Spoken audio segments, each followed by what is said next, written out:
अस्सलाम वालेकुम। आप फेस टू फेस देख रहे हैं। मैं हूं मोहम्मद अकबर बाजवा और लाहौर स्टूडियोज़ में एज़ यूजुअल मेरे साथ ताहिर मलिक साहब मौजूद हैं। आज प्रोग्राम का जो एजेंडा है वो ब्रीफली आपके साथ शेयर कर देता हूं। एक तो बड़ी इंपॉर्टेंट, हमेशा इंपॉर्टेंट होती है, army chief of Pakistan army जब स्पीच करते हैं उसमें पॉलिसी स्टेटमेंट्स होती हैं। आर्मी चीफ साहब ने जो आज तकरीर की है कि रियासत का महवर अवाम है, उसके अलावा उन्होंने कहा है कि दरार डालने की कोशिश हो रही है दुश्मन की तरफ से अवाम और फौज के दरमियान। इस सब मामले पे बात करेंगे। साथ उन्होंने खैर मकदम किया है कि रीजनल ममालिक जो हैं उनकी तरफ से एक नेकनीयती के पैगाम जो आ रहे हैं उनका हम खैर मकदम करते हैं, लेकिन इस ख्वाहिश को कि हम सुलह सफाई और दोस्ती के साथ रहना चाहते हैं कोई हमारी कमज़ोरी ना समझे। ये पहली दफ़ा नहीं है, पाकिस्तान की स्टेटमेंट्स यही होती हैं क्योंकि इंडिया के जो आगे से इरादे और उनके जो अज़ाइम होते हैं वो कई दफ़ा उल्टे निकल आते होते हैं। बट एनीवेज़ यहाँ पे रीजन की जो रीजनल ममालिक की बात हुई है, ये क्लियरली भारत की बात की है आर्मी चीफ ने, और सिफारती हिमायत उन्होंने कहा कि कश्मीर की हम जारी रखेंगे। तो ओवरऑल अहाता करेंगे कि दुश्मन किसको कह रहे हैं आर्मी चीफ साहब, जो फौज और अवाम में दरार डालने की कोशिश कर रहा है। फिर इंफॉर्मेशन वॉरफेयर का जो उन्होंने जिक्र किया है ये कहाँ से चल रही है। फिर उसके अलावा अवाम रियासत का महवर तो हैं, लेकिन अवाम सियासत करने का हक भी पूरा रखते हैं। सियासत वो वाली सियासत नहीं कि आप जो नेगेटिव कॉनोटेशन अटैच हो जाती है कि यार फलां बंदा जो है ना बड़ी सियासत कर रहा है, वो नहीं। सियासत का मतलब ये होता है कि माशरे के अंदर आपने रहना, एक डिबेट होती है, ऐसे चीज़ें, ऐसे मौज़ूआत, ऐसे मसाइल जो कि वैसे हल नहीं हो सकते, बातचीत से हल किए जाने का नाम और एक पॉसिबिलिटी निकालने का, इम्पॉसिबल में से नाम सियासत है। तो इस सब मामले पर बात करेंगे। उसके अलावा साकिब निसार साहब के साहबजादे की एक मुबैना ऑडियो आज फिर सामने आ गई है। ऑडियो का कंटेंट क्या है इस पे भी बात होगी, और पाकिस्तान का कॉन्स्टिट्यूशन जो कि अब वायलेट हो रहा है, बार बार वायलेट हो रहा है, जो कि अश्योरेंस देता है प्राइवेसी की, कोई उसके बारे में बात नहीं करता। हम आज इसके बारे में ज़रूर बात करेंगे। परवेज इलाही साहब के बारे में सबसे पहले बात करेंगे कि कल रात को जो उनके घर पर ऑपरेशन हुआ, उनके वकील का कहना था कि बेल हमने करा ली है, जुम्मा था उसकी वजह से उसकी जो सर्टिफाइड कॉपी वो कल मिलनी है। लिखी हुई जो बेल की फैसले की जो कॉपी थी वो वहाँ पे दिखाते रहे एंटी करप्शन को, लेकिन वो मुसर थे कि हमने आज ही गिरफ्तार करके जाना है। और ये हमने पहली दफ़ा देखा कि जनाब जो आर्मड पर्सनल व्हीकल्स होती हैं उनके थ्रू गेट तोड़ दिया गया और अंदर जाके गिरफ्तारी किसकी डाली, उन्होंने मुलाजमीन की। और परवेज इलाही के 11 मुलाजिम गिरफ्तार हुए, घर की खवातीन गिरफ्तार हुई, घर के अंदर पुलिस घुस गई। इस सब मामले पे बात करेंगे। क्या ये मुज़ाकरात को सैबोटाज करने की कोशिश है जो इस वक्त PTI और हुकूमत के दरमियान जारी है, और अगर ये मुज़ाकरात नाकाम होते हैं तो फ़ायदा किसको होगा। ताहिर मलिक साहब से सबसे पहले मैं आगाज़ करता हूँ, और ये मकबूल जान साहब आज हमारे साथ होंगे। मलिक साहब, विजुअल्स देखें आपने कल परवेज इलाही के घर पर जो धावा बोला हुआ था पुलिस ने एंटी करप्शन के साथ मिलकर, इस तरह देखा है आपने कभी? मतलब APC लेके चले गए हैं, APV लेके चले गए हैं और वो दरवाजे तोड़ रहे हैं और पथराव चल रहा है अंदर से। वही जो मामला हमने देखा था जमान पार्क पे जारी था वो यहाँ पर भी हुआ है। आपको लगता है, कुछ लोगों का ये कहना है कि इस वजह से किया गया कि यार ये जो मज़ाकरा चल रहे हैं ना ये फ़र्क हो जाए बीच में से?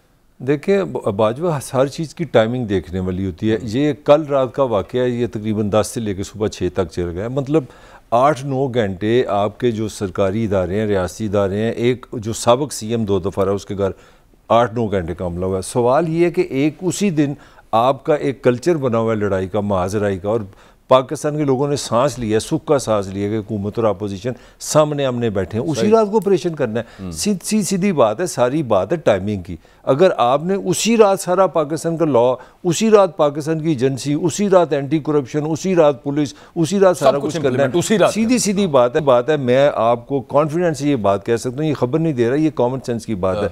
ये सारा इसलिए किया गया, ये किया किसने, ये बाद में हम बहस करेंगे। आपने इमरान खान को एक्चुअली ना, उसको कहते हैं ना, दोनों तरफ से फंसाने की कोशिश की है। आपने उसको एक इमरान का इमेज है सुल्तान रही का, डरना नहीं, खड़े हो जाना। अब मुझे बताएं, खान अगर अपने सदर को भी प्रोटेक्ट नहीं कर सकता पार्टी के, अगर उसके साथ 8 घंटे हमला होता है, उसी दिन फरह हबीब को जहाज़ पे नहीं चढ़ने दिया गया, गंडापुर की आपने बाल उसके काट दिए हैं, स्वाति को आप अभी भूले नहीं, मेरा हाल गिल शायद अच्छा जिसका कह रहे हैं ना कि आपने काट दी, आपने ये कर दिया, आपने वो कर दिया, आपका भी हम थोड़ा सा जिक्र कर लेते हैं और चलें हम अपने ब्रेक में कर लेंगे क्योंकि घर भी जाना है। नहीं नहीं, अपने मुंह से नहीं ना करते, लेकिन मैं उसमें इतना जिक्र जरूर करूं। सर देखें फवाद चौधरी साहब और फिर उसमें मेरा पॉइंट ये है कि देखिए आप इमरान के साथ करके रहे, आप खान को एक जगह फंसा दिया कि या तो वो कहे कि यार इस हुकूमत से मुज़ाकरात करूं जो मेरे बंदों को इस तरह, मैं पॉलिटिकली बात कर रहा हूं, देखिए मैंने नाम लिया आपके सामने, अब खान को उन्होंने एक तरह का एक फिक्स में खड़ा कर दिया कि अगर वो सुल्तान रही है, अगर वो अग्रेसिव है, अगर वो डरता नहीं है तो कि मैं मुज़ाकरा नहीं करता, ये मेरे लोगों से ज्यादती कर रहे हैं। अच्छा अगर ये मुज़ाकरात करे तो तब फंसता है, मुज़ाकरात ना करे तब फंसता है। तो ये प्लान है, अब आगे बात करें ये किया किसने, उस पर बात करें। उसी पे बात करने लगा था।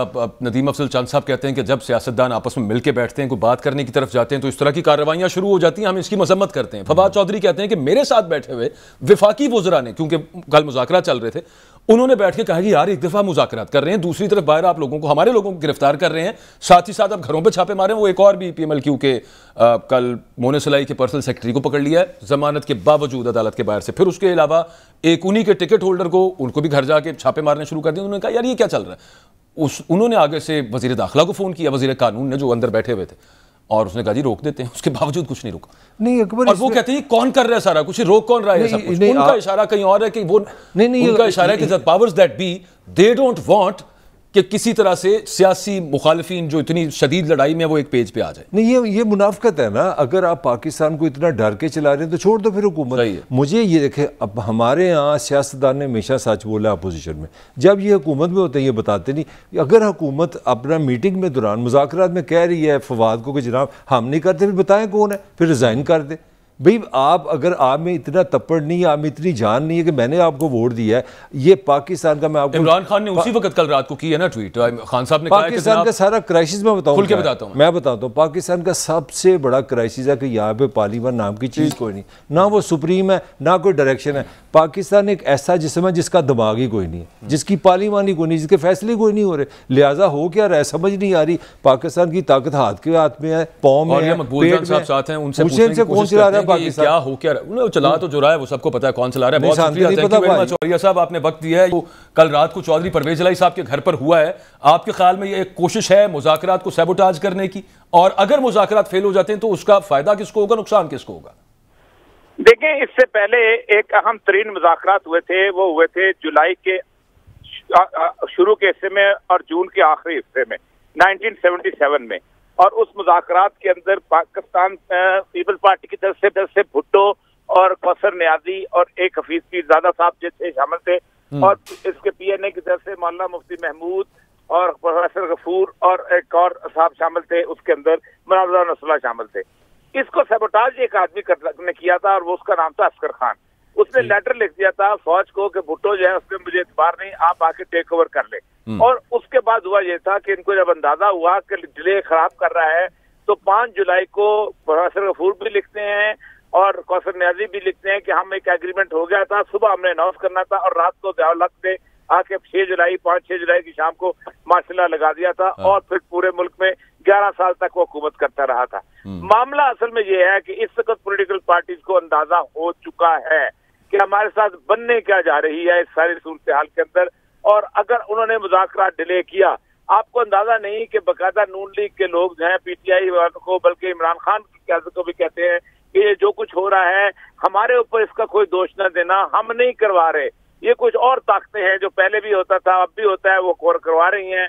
अब देखें ना, कल जो परवेज के ऊपर हुआ है, आप खुद सोचे, मैं खुद ब्यूरोक्रेसी में रहा हूँ, जो ब्यूरोक्रेसी बड़ी तेज होती है। अब उन्होंने किया ये कि परवेज लाई को पहले उन्होंने मसला लीक आउट हुआ, वो हाईकोर्ट में चले गए, हाईकोर्ट में जाकर उनको बेल ले ली, और फिर उसके बाद चीफ सेक्रेटरी भी मुल्क से बाहर, IG भी मुल्क से बाहर, वजीर आला भी केयर टेकर मुल्क से बाहर, और बीच में एक ऑपरेशन भी हो गया। अब वो परवेज लाई का ये ऑपरेशन जो है कई सालों तक जो है याद रखा जाएगा, सारे उसके मामला भूल जाएंगे, और ये परवेज लाई का मामला जो है ये सामने रहेगा। सबोटाज करने की कोशिश करते हैं जो लोग, उनको अंदाजा नहीं होता कि चीजें बहुत प्ले होती हैं। तो आपका मतलब है कि खान साहब will continue with the talks, वो जो कल उन्होंने रात को ट्वीट की इस ऑपरेशन के दौरान के बस बहुत हो गया, कल मैं अपना अगला लाएमल दूंगा, तो वो क्या उस बात में आगे थे कि गुस्सा कर गए थे इस सब ऑपरेशन की वजह से, लेकिन अब दोबारा ठंडे हो जाएंगे? मेरी बात सुने, पाकिस्तान की इन्होंने सारी तकरीरें की, ये कर देंगे तुम्हारी, ये कर देंगे तुम्हारा, ये कर देंगे सुप्रीम कोर्ट को हम ये कर देंगे, पार्लियामेंट की बड़ी इज्जत होती होती है, अपना होता है। इनको भी पता था कि पार्लियामेंट जो है उसकी कोई कंटेम्प्ट नहीं होती। कंटेम्प्ट सेक्शन 204 में सिर्फ और सिर्फ उसकी है। अदालत के सामने जाके भीगी बिल्ली बन गए। अदालत ने कहा जाओ जाओ उठाओ ये सब कुछ, और शाम को 4 बजे बैठ गए। अदालत ने कहा मैं आता ही नहीं हूँ बीच में, जाओ तुम। उनको पता है कि क्या चीज है, ये सिर्फ मेरे और आपकी कंजम्पशन के लिए बढ़के मारते हैं। पाकिस्तान की पार्लियामेंट में अगर कंटेम्प्ट, दुनिया की किसी पार्लियामेंट में कंटेम्प्ट नहीं होती, आपस में मां बहन की तो गालियां देते हैं वहां खड़े होके, तो कंटेम्प्ट किसकी लगेगी? मैंने एक चीज और ये सब आपसे क्लैरिटी चाह रहा हूं एक चीज पे, और आप ही के फिक्रे पे। आपने कहा कि पीएमएलएन वालों को भी अंदाजा हो गया और वो पसे पर्दा कहते हैं कि यार हमें इसका दोष ना दीजिएगा। ये इदराक पीएमएलएन के अंदर आपने फरमाया कि बहुत सारे लोगों को है, लेकिन उनको कि जो in the helm of affairs हैं, जिन्होंने डिसीजंस करने हैं, मरियम नवाज तो इनके हक में नहीं है कि किसी किस्म के मुज़ाकरात किए जाएं। बहुत सारी पीएमएलएन ऐसी है जो चाहती है कि सिस्टम डीरेल होता हो जाए, कोई मसला नहीं है। सिर्फ 2 लोगों को अंदाजा नहीं है, और 2 लोग जो है इस घर को फूंकने में राजी हैं, एक नवाज शरीफ और उसकी बेटी, और एक फजल रहमान। अच्छा, मसला यह है कि उनके हाथ में कुछ नहीं है। देखें, आज अगर सिस्टम डिरेल होता है तो जरदारी की गवर्नमेंट जाती है वहां से, ठीक है, उनको तो कोई मसला नहीं है। फजल रहमान की तो कहीं भी गवर्नमेंट नहीं है, ना बलूचिस्तान में है, ना उसकी केपीके के अंदर गवर्नमेंट है, ना आगे चांसेस है, उसका भी कुछ नहीं जाता।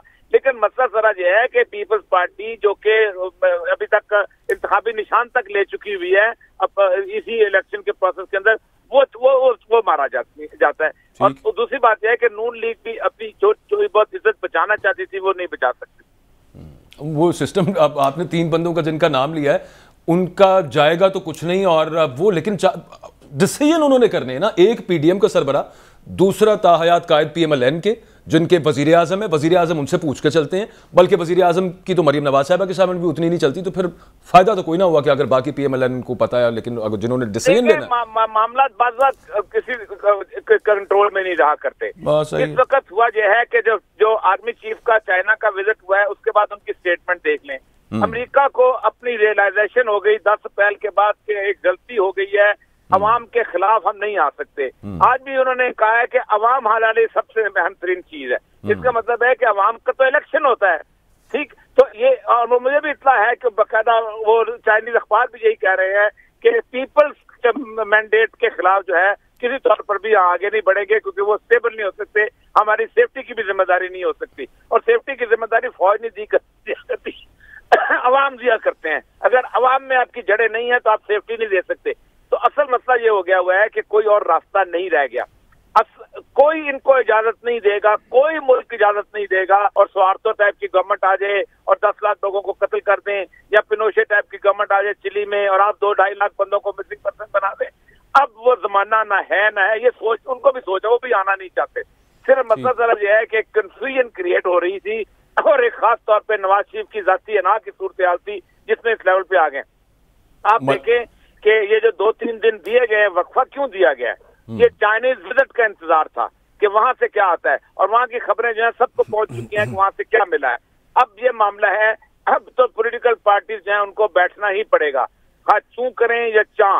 वो जो मशहूर है ना कि जामन एक बंदे ने खरीदे तो उसके अंदर भंवरा आ गया, तो भंवरा ने बूं बां की, तो उसने कहा देखो बात सुनो, बूं करो अपा, मैंने पैसे लगाए हुए हैं। पाकिस्तान में इन्वेस्टमेंट हुई है, पाकिस्तान में अमेरिका भी बहुत इन्वेस्टमेंट है। अमेरिका के लोगों ने भी वादे किया है कि हमारी इन्वेस्टमेंट है, हम यहाँ से नहीं निकलना चाहते, हम इस खित्ते से आउट नहीं होना चाहते।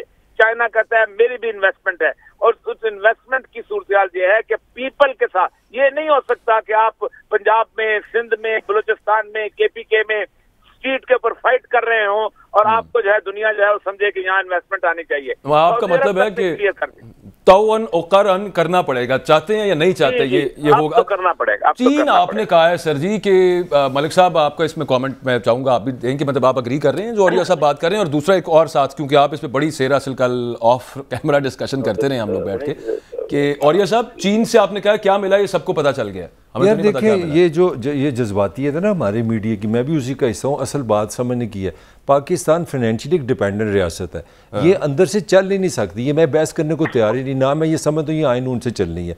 फैक्ट ये है कि आपने सालाना 25 अरब डॉलर आपने कर्जे का देना है, 6000 अरब आपने सूद का देना है। तो ये रियासत जहाँ से चलेगी, यहाँ वाशिंगटन से चलेगी या चीन से चलेगी। अब चीन का क्या स्ट्रेंथ है? चीन की अल्लाह मिलाए जोड़ी, इकन्ना एक कोड़ी।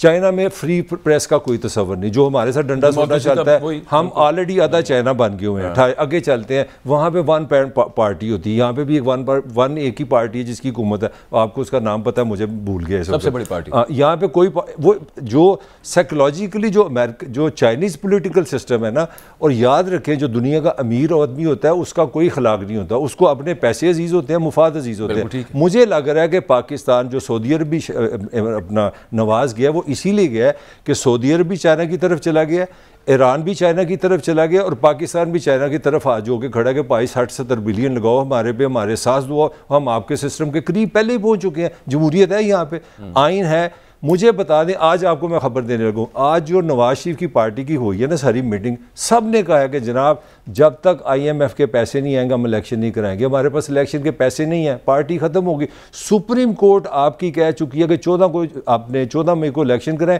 आपकी रूलिंग पार्टी अब अंदर कह रही है कि पैसे नहीं, हमने इलेक्शन कमीशन ने जवाब दे दिया सुप्रीम कोर्ट, कौन सा आइन? चीन तो बन चुका है पहले। चलें, अब ये इस आर्ग्यूमेंट पे, और यह साहब आपका ये जवाब चाहिए जो आप बात कर रहे हैं, काफी अरसे से आप यही बात करते हैं कि अमेरिका कहीं पे भी जो पॉपुलर सेंटिमेंट होता है लोगों का, उसके खिलाफ नहीं जा रहा। इनकलाब ईरान के बाद से खास तौर पे आप अक्सर फरमा चुके हैं। अब जो यहाँ पे मामला है और जो ताहिर मलिक साहब जो पिक्चर यहाँ पे डिपिक्ट कर रहे हैं वो ये है कि अमेरिका तो नहीं चाह रहा, लेकिन चीन शायद इसको सपोर्ट कर दे और चीन शायद ऐसे किसी प्लान का पार्ट बनने को तैयार हो जाए। Is it correct? देखिए, पहली बात तो यह है कि पाकिस्तान के सिस्टम में और बाकी तमाम सिस्टम में बड़ा फर्क है, और मैं वो कहता चाइनीज अखबारात का मैं मुताला भी करता हूँ। ये सऊदी अरब नहीं है कि जहाँ कम से कम 30-35 साल से या 50 साल से या 100 साल से डिक्टेटरशिप हो। खुद चीन में जिस वक्त उन्होंने डिक्टेटरशिप कायम की थी तो मौजे तो उन्हें 1949 से लेके 1954 तक 5 साल लोगों को कत्ल किया था, करोड़ों बंदे उसने कत्ल किए थे। तब जाके पाकिस्तान, अब वो 59-41 में जैसे उसको कल्चर रेवोल्यूशन कहता है, तब उन्होंने रेजिमेंटेशन करके उसको सेट कर दिया था। फिर चीन की एक आर्मी की इतनी बड़ी तादाद है, उन्होंने इतना बड़ा सेटअप किया हुआ है, कम्युनिज्म सेटअप है, वो एक बंदे के सर पे खड़े हैं। पाकिस्तान की फिजा और है ना, ये मिस्र है कि यहाँ 10 अरब डॉलर देके कर दे। हालत आपकी ये है कि आप अमेरिका की झोली में पूरी तरह गिर गए।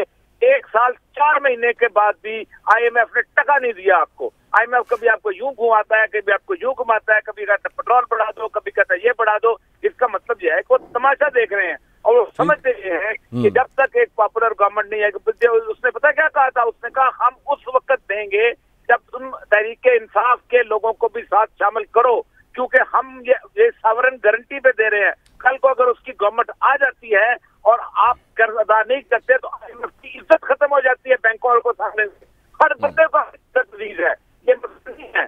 IMF पैसे इसलिए रखता है, गारंटी देता है कि हम कर्जा अदा कर सकेंगे। वो कहते हैं 6 महीने तुमने यहाँ रहना है, या तो सारी पॉलिटिकल पार्टी को इकट्ठा करें। 6 महीने पहले IMF ने कहा था जब तक सारी पॉलिटिकल पार्टी इकट्ठी नहीं होती हम आपको आपकी किस्त नहीं देंगे। तो पाकिस्तान जो है, इवन चाइना भी ये समझता है कि रिसेंटली जो फिनोमेना हुआ है उनका जो उनको बंदे के खिलाफ जो तोहिन वाला मसला बना है, वो भी समझते ये हैं। और उन्होंने गवादर में जाके देख लिया, अपने बंदे मरवा के देख लिया कि ये सिक्योरिटी सिस्टम इनइफेक्टिव हो जाता है जब तक लोग साथ नहीं होते। और आज चाइनीज प्रेस में यही जो मैं देख रहा था, यही उसमें लिखा हुआ था कि पाकिस्तान के अंदर पब्लिक सपोर्ट बहुत इंपॉर्टेंट है चाइना के फर्दर प्रोजेक्ट के लिए। तो बॉस, सबसे ज्यादा पब्लिक सपोर्ट जिसके साथ है आपके ख्याल में, उसके पास ऑप्शन क्या है? क्योंकि यहां पे मैं थोड़ा सा गड़बड़ा रहा हूं। एक तरफ आप कह रहे हैं कि मुज़ाकरात चलने चाहिए, लेकिन उनमें से अभी हम इसी बात के अंदर तय कर रहे हैं कि उसमें से कुछ खातिर नहीं निकलेगा। इमरान खान के पास क्या ऑप्शन है?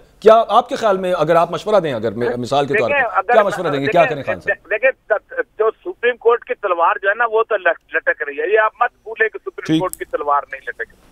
उसके बाद अगर सुप्रीम कोर्ट 14 मई को इलेक्शन इंप्लीमेंट नहीं कराती, नहीं हुए, अगर उसके बाद इंप्लीमेंट होने के बाद अगर सजाएं नहीं मिलती तो सुप्रीम कोर्ट पे ताला लगा दे। पाकिस्तान की तारीख, क्या दुनिया की किसी तारीख में ये नहीं हुआ कि एक हुक्म की हुक्म अदूली हो जाए और इंसान को सजा न मिले। या तो 14 मई को इलेक्शन होंगे या 14 मई को फिर सजाएं मिलेंगी, या फिर कोई कॉन्स्टिट्यूशन अमेंडमेंट आएगी और सारी पार्टियां मिलकर अमेंडमेंट करेंगी। कोई और रास्ता नहीं है। ताला लग जाएगा, चीफ जस्टिस का दफ्तर बंद हो जाएगा। सब आपको पता है कि कल 8 जजों की उन्होंने बुला लिया ना उसके ऊपर, और तमाम पार्टियों को 2 मई को बुला लिया। क्यों बुला लिया? पार्लियामेंट को बुलाया सामने। ये मसला कभी नहीं होता कि एक आपका फैसला इम्प्लीमेंट ना हो और आप उस फैसले को इम्प्लीमेंट होने के बाद आप उसको सजा ना दें। यानी आप एक आदमी को 4 आदमियों को आप फांसी देते हैं और जल्लाद इनकार कर देता है, चलो उससे नहीं होती, तो क्या आप जल्लाद को सजा नहीं देंगे? वो देनी पड़ेगी, वरना आपका सिस्टम खत्म है पाकिस्तान का। डायकोटमी ऑफ पावर ले आए ना मौर्या साहब, वो बीच में वो कहते हैं कि हम भी एक सुतून है और हमारे पास अगर पैसे नहीं है और पैसे देने का इख्तियार हमारे पास है तो हम कैसे इख्तियार के होते हुए पैसे दे दें कि हमारे पास है ही नहीं। ये इनकार करें ना जाके वहां, किसी ने हो गया सर इनकार। इलेक्शन कमीशन ने जाके आज बता दिया, उन्होंने कहा कोई पैसे नहीं है हमारे पास। नहीं, उन्होंने इलेक्शन कमीशन को कहा है, उन्होंने इलेक्शन कमीशन को कहा है।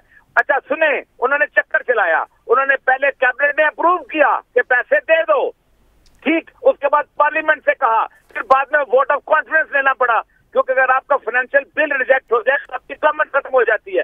खुल के क्यों नहीं बोलते हमने पैसे नहीं देते? नहीं बोल सकते, पैसे पड़े हुए हैं। स्टेट बैंक ने कहा 114 अरब मेरे पास पड़े हुए हैं कंसोलिडेटेड फंड के अंदर, नहीं इनकार कर सकते।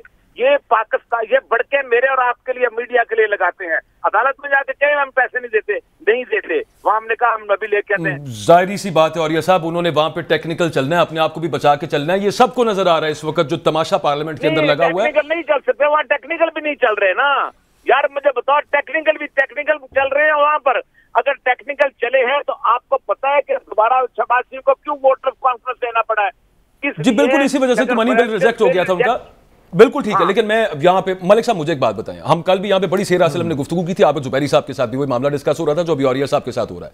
और वो ये मामला था कि सुप्रीम कोर्ट के जजेस की जो तौहीन, जो उनके बारे में अल्फाज इस्तेमाल और जो अलकाबात उनको दिए गए हैं, जिस तरह के वो कहते हैं कि जनाब इनको हम बुला के यहाँ पे इस्तेहकाक कमेटी में बुला लेंगे, हमारी तौहीन हो गई यहाँ पे। जिस तरह की बातें पहले नहीं देखी हुई होंगी किसी दौर में 90 की दहाई में, लेकिन ये रिसेंट हिस्ट्री के अंदर हमने आपको नया तमाशा देखा है। उसके बावजूद कुछ नहीं हो रहा। सुप्रीम कोर्ट की तलवार जिसकी औरिया मकबूल जान साहब बात कर रहे हैं, वो वाकई है कोई इतनी तेज तलवार है या खूंडी तलवार है? नहीं, वो बहुत ही खूंडी तलवार है। वो इतनी ज़्यादा कि आज सुप्रीम कोर्ट को कह रहे हैं जी हमारे पास पैसे नहीं। और आपको पता है कि इलेक्शन कमीशन भी केले बेचते हैं, टमाटर बेचते हैं, योम मई आ रहा है, उन्होंने भी छुट्टी करनी है। तो 2 मई तक तो इस मुल्क में होना कुछ नहीं। 3 मई से आपने जाना 14 को इलेक्शन, 11 दिन। मैं आपको मेरी जेब से मेरे साहब 21 अरब रुपये ले ले, मैं आपको भी देता हूँ इस प्रोग्राम में। औरिया साहब को दें कि जी इलेक्शन करा के दिखाएं 14 को। ना 90 दिन के बाद इलेक्शन होंगे ना 14 के होंगे। ये कह रहे हैं, देखें action speaks louder than word. इस हुकूमत ने ये औरिया साहब ये नहीं कह रहे, नहीं वो ये कह रहे हैं कि इलेक्शंस नहीं होंगे तो उसके कॉन्सिक्वेंसेस। नहीं, औरिया साहब कह रहे हैं ये अंदर से डरते हैं। भाई हमें डरते हैं, ये नहीं डरते, ये बहस नहीं। बहस ये है कि पाकिस्तान का आइन कहता है 90 दिन में इलेक्शन हो, पाकिस्तान की सुप्रीम कोर्ट कहती है 14 को इलेक्शन हो। वो होंगे कि नहीं होंगे? मेरी राय में वो नहीं होंगे। ये असल मतलब एक्शन ये कि इलेक्शन नहीं हो रहे। आप मुझे बताएं, आप 3 मई नहीं, अगर नहीं हो रहे, कॉन्स्टिट्यूशन पे अमल नहीं होना, तो फिर मैं अर्ज कर रहा हूं ना, तो फिर उसके बाद कॉन्सिक्वेंसेस होंगे उनके लिए। वो बाद में जिन्होंने हुक्म पे अमल नहीं किया। लेकिन यार हुक्म दूली तो हो गई ना। अगर 14 को इलेक्शन नहीं होते, आप मेरा पॉइंट नहीं समझ रहे। 14 को अगर इलेक्शन नहीं होते, 90 दिन में पाकिस्तान में इलेक्शन पहले नहीं हुए, एक हुक्म दूली होगी आइन की। दूसरी, अगर 14 को नहीं होते, आप सजा जो मर्जी दें। आपने सुप्रीम कोर्ट को मतलब कदर नहीं किया, आपने कानून के मुताबिक नहीं चले। मुझे आप बताएं, आज आपके इलेक्शन कमीशन ने कहा हमारे पास पैसे नहीं है। दुनिया का कौन सा सिस्टम है कि अगर 3 मई को भी इनको आप पैसे दें, ये 14 को इलेक्शन कराने? नहीं, वो तो उसका एक पूरा मैकेनिज्म है, वही और मैंने आपको अभी खबर दी है, आज जो मुस्लिम लीग नून का इजलास हुआ है, सबका कंसेंसस है। और उसमें याद रखें, मरियम भी शामिल थी और नवाज शरीफ भी शामिल था। उन्होंने कहा केड़े इलेक्शन, कोई इलेक्शन नहीं कराने ना हमारे पास पैसे हैं। जब तक IMF पैसे नहीं देगा, मुआहदा नहीं करेगा, इलेक्शन नहीं होंगे। आप क्या बात कर रहे हैं? औरिया साहब, आपकी बात मैं मलिक साहब के सामने रख रहा था, मैं भी आपसे ये पूछना चाह रहा हूँ और बाकायदा मुझे तो अब इस पर शक होना शुरू हो गया कि कॉन्सिक्वेंसेस भी होंगे सुप्रीम कोर्ट का हुक्म ना मानने के कि नहीं होंगे। मैं अर्ज औरिया साहब, वो शेर है ना, वो बहुत शोर सुनते थे पहलू में दिल का, जो चीरा तो एक कतरा खून निकला। तो वो हमने सुना था कि उस दिन जनाब आज तो वजीर आजम को जो है ना वो तौहीन हो जाएगी और आज वजीर आजम को बुला लिया जाएगा। उस दिन जज साहब बीमार हो गए, उसके बाद बताइए कि वो कौन सी पिटीशन थी जिसमें उसको बुलाते वजीर आजम को? वो पिटीशन थी सेक्रेटरी डिफेंस की कि एक दिन इलेक्शन कराओ। उस पिटीशन पे तो उसको बुलाया नहीं जा सकता था। वो तो उन्होंने कहा था कि सुप्रीम कोर्ट ने कहा था हमारे पास कोई इख्तियार नहीं, आप चले जाएं। उस पिटीशन की तो अभी तक पेशी नहीं हुई जो उसकी इलेक्शन वाली है, वो तो पेशी होनी है। पहली बात तो कानून सर, चीफ एग्जीक्यूटिव वज़ीर आज़म नहीं है सर। उस दिन इररेलेवेंट थी वो बहस, उस दिन सुप्रीम कोर्ट बहस कर ही नहीं सकती थी। पेशी थी सेक्रेटरी डिफेंस की, सेक्रेटरी डिफेंस ने कहा था एक दिन में इलेक्शन कराओ, सुप्रीम कोर्ट ने कहा था हमारा कोई इख्तियार नहीं, जाओ जाके खुद कर लो। जिस पे आपने कहा थोड़ा बनाएंगे ये करें, उन्होंने कहा जाओ के ऑडियो लाते निकलो, वो पेशी होगी खत्म, उस पे सुप्रीम कोर्ट एक रिटन ऑर्डर दे देगी कि हम नहीं बीच में आते। अब आ गए 14 मई वाला कॉन्स्टिट्यूशन वाला। 14 मई के इलेक्शन में अगर आप इलेक्शन में लेके आते हैं तो आप नहीं होगे, बिल्कुल मैं कहता हूँ नहीं हो सकता, आप हो ही नहीं सकते, लेकिन उसकी सजा जरूर मिलेगी, वरना सुप्रीम कोर्ट की रेजिस्टेंस बहुत बड़ी। यही पूछ रहा हूँ, मिलेगी जी हाँ, सजा जरूर मिलेगी। उसके बगैर का पाकिस्तान का ना आइन चल सकता है ना कानून, फिर मार्शल लगा दें जो सजा जिसको मिलनी है मिलेगी। या फिर बचने का एक रास्ता है कि सारी पार्टियां राजी होकर कॉन्स्टिट्यूशन अमेंडमेंट लेके आए, बिल्कुल, वरना सजा जरूर मिलेगी। और सजा लेटर आप मुझे बताएं कि सारे मार्शल को उसने दिया है, अपना इंडेमनिटी दी है, अयूब को दी, याया को दी, मुशर्रफ को दी। मुशर्रफ को 2009 में नहीं दी थी ना, हाँ जी, ठीक, तो क्या हुआ था, फांसी की सजा हुई उसको। मौत उस वक्त आई कि फांसी की सजा लटक रही थी, बचा लिया आपने, जो मर्जी कर लिया, लेकिन पाकिस्तान में वो मुजरम सियासी तौर पे गया है, तो फांसी हो चुकी है। बिल्कुल ठीक, मगर मैंने एक ब्रेक ले लिया। सब हुआ क्या, मुशर्रफ का अभी भी सुप्रीम कोर्ट में वो केस पड़ा है, लोअर हाई कोर्ट ने उसको माफ कर दिया। मैं इस पे कमेंट लूंगा एक ब्रेक के बाद आके, वही बात जो औरिया साहब बात कर रहे हैं, और जिनके कंधे पे रख के इस वक्त हुकूमत बंदूकें चला रही है और इतनी ऊंची ऊंची छलांगे मार रही है, ये अपने ओन पे नहीं हो रहा, और जिनके बिहेस्ट के ऊपर ये किया जा रहा है, वहां से फिर सजा होती है किसी को या नहीं होती, हमने तो कभी नहीं देखी। इस पर जवाब लेते हैं औरिया साहब को, और ब्रेक के बाद चौधरी परवेज इलाही साहब के spokesperson doctor Jain Bhatti साहब भी हमारे साथ मौजूद होंगे।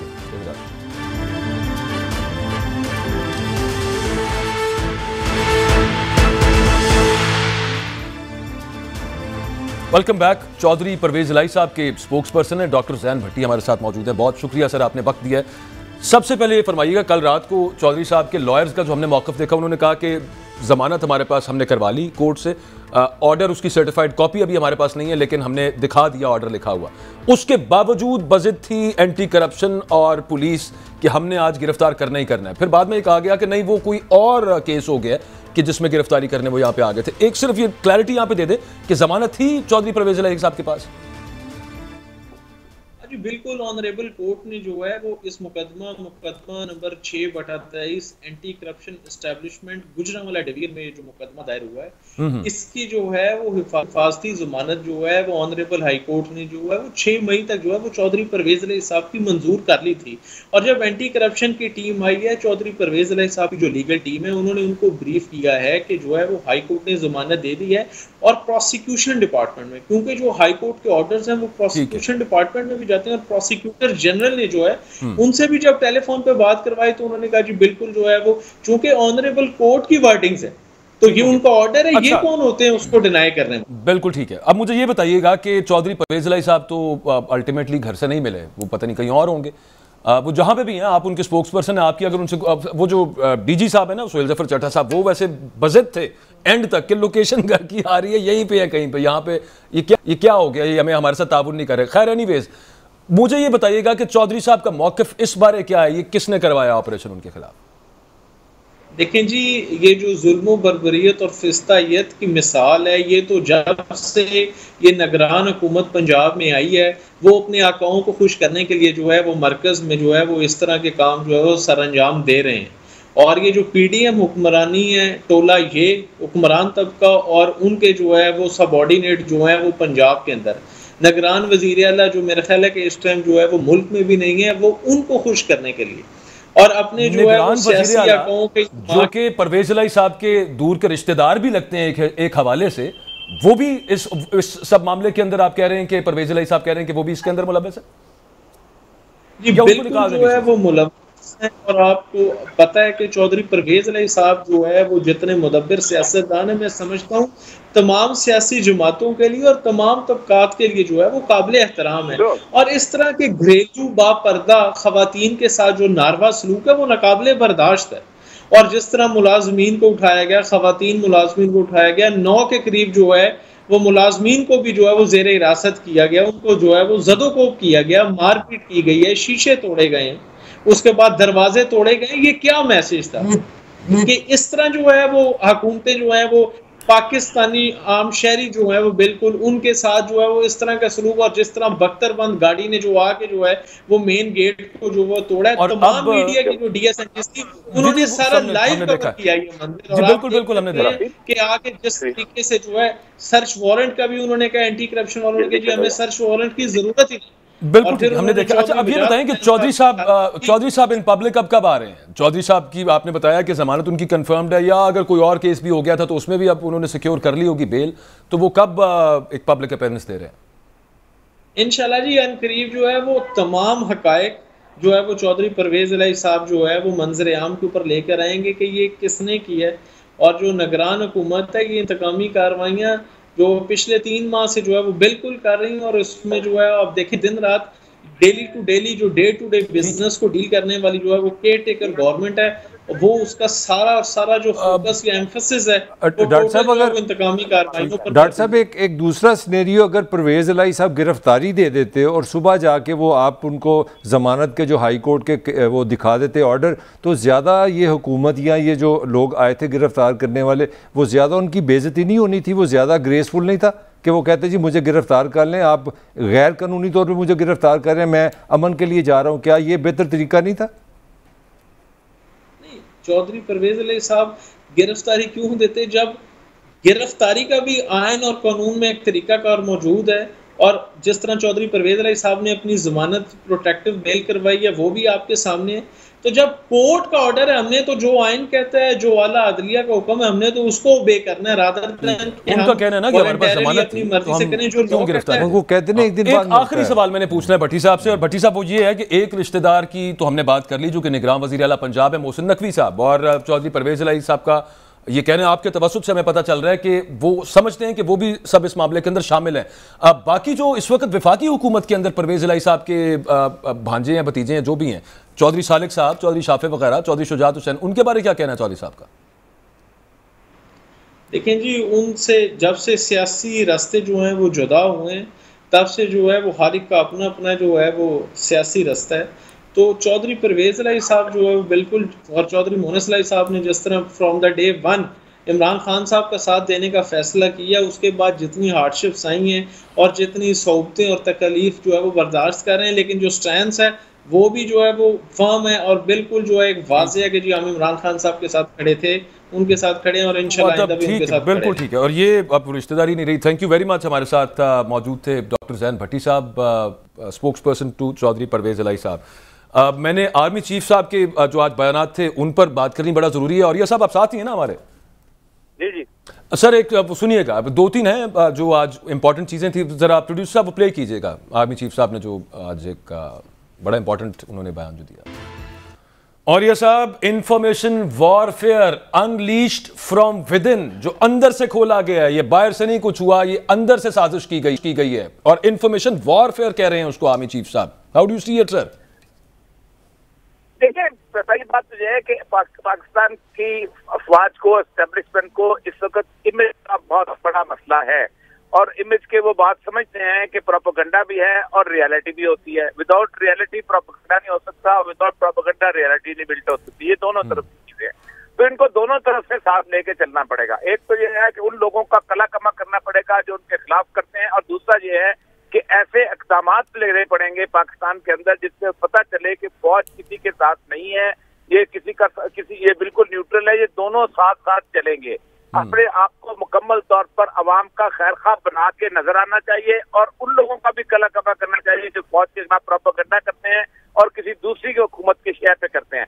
ये एक बराबर की सूरत हाल है, और बिल्कुल ठीक। मैं आपको बताता हूँ, इस वक्त सबसे बड़ी रियलाइजेशन जो हो रही है अफगानिस्तान के अंदर दाइश के बारे में हो रही है, और ये चीन का भी कंसर्न है, ये सऊदी अरब का भी कंसर्न है कि ये दाइश है, ये अमेरिकन ने वहां पर स्टैब्लिश की थी और वो फल फूल रही है, जिससे तालिबान की गवर्नमेंट जो है वो खत्म हो रही है। अमेरिका चाहता है कि दाइश के साथ एक्शन किया जाए पाकिस्तान के साथ मिलके, और पाकिस्तान के ऊपर वो डिमांड भी कर रहे हैं कि पाकिस्तान करे। जबकि चाइना का मसला यह है कि वो चाहते हैं कि दाइश के खिलाफ एक्शन हो जाए और तालिबान को स्टेबलाइज किया जाए। पाकिस्तान अब तक कोई डिसीजन नहीं ले पा रहा कि क्या उसने दाइश के खिलाफ एक्शन करना है या अफगानिस्तान हुकूमत में बैठे तालिबान के खिलाफ एक्शन करना है। ये फैसला बड़ा इंपॉर्टेंट है अगले दिनों के अंदर, और ये इतनी दूर की बात नहीं है डिसीजन होना। पाकिस्तान को एक किसे एक दी हो हीरे या रांझे या खेड़े, आपको ये पकड़ना पड़ेगा। गरीब मुल्क हैं आप, आपको देखना पड़ेगा। 1 साल से आप भीख मांगते खड़े हुए हैं अमेरिका के दरबार के ऊपर। हालत यह है कि अमेरिका इतना भी नहीं कर सका कि आपको सब्सटेंशियली आपको एड भी, आपको पता है कि आपको पूरे 1 साल में 1 रुपया एड नहीं मिला अमेरिका की तरफ से। आपको ये पता है कि अमेरिका के जो गुलाम मुल्क हैं सऊदी अरब, और उन्होंने वादा किया है और IMF कहता है जाके उनसे लेके आओ। आपको सिर्फ चाइना ने 2.8 और तकरीबन $3 बिलियन चाइना ने अकाउंट दिया है, रोल ओवर भी किया है।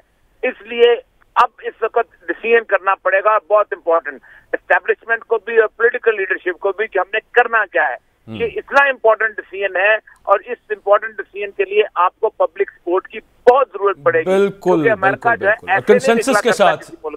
कंसेंसस के साथ मलिक साहब इस तरह के जब भी डिसीजंस हुए होने चाहिए भी हैं और हुए भी हैं। और at the very same time ये कितनी ग्रिम और कितनी डेंजरस सूरत हाल है जो हम अभी औरिया साहब जिसकी तरफ जिक्र कर रहे हैं, जो बाहर से इंपोज हो सकती है दोबारा पाकिस्तान के ऊपर वॉर और जो खतरे हैं, और साथ ही साथ आर्मी चीफ साहब बता रहे हैं कि अंदर से भी खतरा है, इंफॉर्मेशन वॉरफेयर, अंदर से भी प्रोपेगेंडा किए जा रहे हैं। देखिए अकबर, 2 चीज़ें 2 सच है कि एक तो ये दुनिया मानती है कि पाकिस्तान आर्मी एक प्रोफेशनल आर्मी है और हमें बड़ी इस बात पे मान है कि हम महफूजातों पे, इस पे बहस नहीं है।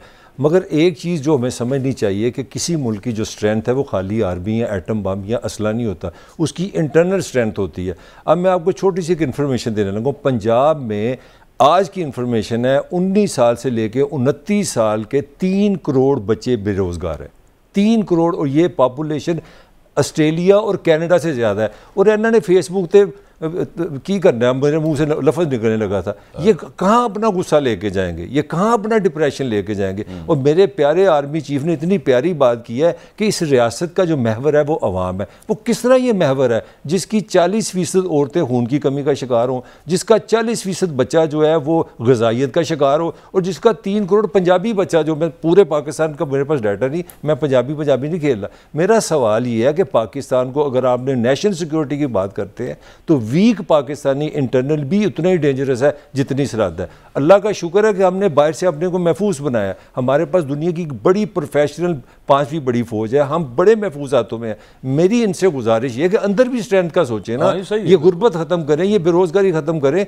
अल्फाज उससे पहले सर यहाँ पे जो इस तरह काम नहीं चलेगा। इस वक्त जो सियासी अदम इस्तेहकाम चल रहा है तो वो खत्म। अच्छा, इसमें एक और परसेप्शन जाएंगे ना, उसी पे हम बात करें। मैं क्रिटिसिज्म नहीं कर रहा, एक और स्टेटमेंट सुनवा दूं। नहीं, एक मैं फिक्रा देना जरूरी है। एक परसेप्शन भी होती है। जब देखें आम आदमी, आम लोग तो चलो 30-35 साल हो गए ना, आम जो बच्चा जब सुनता है ना कि चीफ जस्टिस से एजेंसीज के जर्नल मिले हैं या ये हो रहा है या वो हो रहा है, ये जो वीडियो लीक हो रही है, लोगों का दिमाग पता नहीं नेगेटिव हो जाता है। मैं समझता हूँ आर्मी चीफ को इसको बड़ा सीरियस लेना चाहिए। ये मेरी फौज पे ये जो नेगेटिविटी आ रही है इस पे कंट्रोल होना चाहिए। बहुत खूबसूरत बात की। कौन करता है? खूबसूरत बात की, माँ है मेरी रियासत। बहुत जबरदस्त आपने बात की। आर्मी चीफ को इस पर एक्शन लेना चाहिए कि ये वीडियोज ऑडियोज जो हैं ये लीक नहीं होनी चाहिए। एक बयान और ये सब और सुनवाना है आपको आर्मी चीफ साहब का, लगाइए जी। और ये साहब, अल्टीरियर मोटिव्स, मज़मूम अज़ाइम है दुश्मन के फौज और अवाम के दरमियान दरार डालने की कोशिश की जा रही है। मैं तर्जुमा करके उसका लोगों के लिए बता रहा हूं, आपको तो पता चल रहा है कौन है दुश्मन सर। देखिए, पहली बात तो यह है कि दुश्मन जो है वो जाहिर बात है वो तो इंडिया ही है, इसलिए आर्मी चीफ ने कश्मीर के बारे में बात की और इंडिया के प्ले के ऊपर लोग यहाँ खेलते रहे हैं। आपको अंदाजा हो गया होगा कौन कौन कहाँ से किस किस के रास्ते हुआ करते थे, और हुसैन से लेके और उसके BLA के रास्ते, बाकी लोगों के रास्ते। एक तो वो है, एक है आपकी प्रेस के अंदर, और प्रेस के अंदर भी लोग उन्होंने इन्फिल्ट्रेट किए हुए हैं कि जो कि खालिसतन सिर्फ प्रोपेगेंडा करते हैं, और सोशल मीडिया एक बहुत बड़ी स्ट्रेंथ बन चुकी है उनके हाथ में कि जिसका कुछ पता नहीं चलता कौन कर गया, चेहरा ही नहीं पता चलता, ये सब कुछ। तो पाकिस्तान के बेसिकली आर्मी चीफ को जो बात इतनी अच्छी कही है इन्होंने, मलिक साहब ने, कि ये जो वीडियो कैसेट निकल रही हैं, ये ऑडियो कैसेट निकल रही हैं, और ये मरियम जैसी लोग लहला रहा के करते हैं, तो लोग सीधा कहते हैं जी रिकॉर्ड कौन करता है। इससे एक बदनामी होती है, एक इंस्टीट्यूशन की बदनामी होती है। लोग ये नहीं कहते कि ये पाकिस्तान में को हम जहाँ पर स्पाई कैचर खड़े हुए वो करते हैं। तो पहले तो जिस पूरी पूरी FIA को लगाना चाहिए कि जिस जगह से भी ये वीडियो लगी है वो आर्मी की इमेज को डाउन करने के लिए होती है और उसको तबाह करने के लिए होती है, उन लोगों को पकड़ के इबरतनाक सजा दी जाए, क्योंकि ये वीडियो खेलने में पाकिस्तान का आपने दिमाग खराब कर दिया गया है। दूसरा उसके बाद यह है कि बाकी भी उसके बाद पूरे प्रेस के अंदर बाकायदा ये देखना चाहिए कि कैसी सूरत हाल बिल्टअप हुई है, और इसके बाद फिर आप क्रैकडाउन भी कर सकते हैं। लेकिन उससे पहले एक अहम बात कि पब्लिक के अंदर जो बात उन्होंने बिल्कुल ठीक की है, पब्लिक के अंदर डिससेटिस्फैक्शन नहीं होनी चाहिए, पब्लिक के अंदर कंफर्ट जोन आना चाहिए, पब्लिक में आपकी हुकूमत वो होनी चाहिए जो पब्लिक जिसको पसंद करती हो। आपको पता है 70 के अंदर जिस वक्त हुआ था 71 के अंदर, तो 3 दिन के बाद उन्होंने भुट्टो को फोन किया था क्योंकि हम हैंडल नहीं हो रहा था, आओ और आके संभालो, और उसने सिर्फ 1 हफ्ते के अंदर इस कौम को डिप्रेशन से निकाल दिया था। वो कैदी चला गया था, शिकस्त भूल गए थे लोग, कहते थे भुट्टो हमारे लिए कुछ कर लेगा।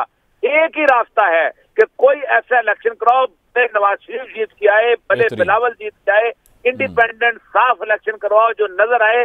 जब नजर आ रहा होता है कोई एतराज नहीं करता। 70 के इलेक्शन शफाफ थे, हमारे बड़े बुजुर्ग बताते हैं जो DC लगे होते थे, जो हमारे सीनियर थे, कहते थे हमें कहा जाता धांधली करने, किसी एक बंदे ने भी नहीं कहा कि 70 के इलेक्शन में धांधली हुई है।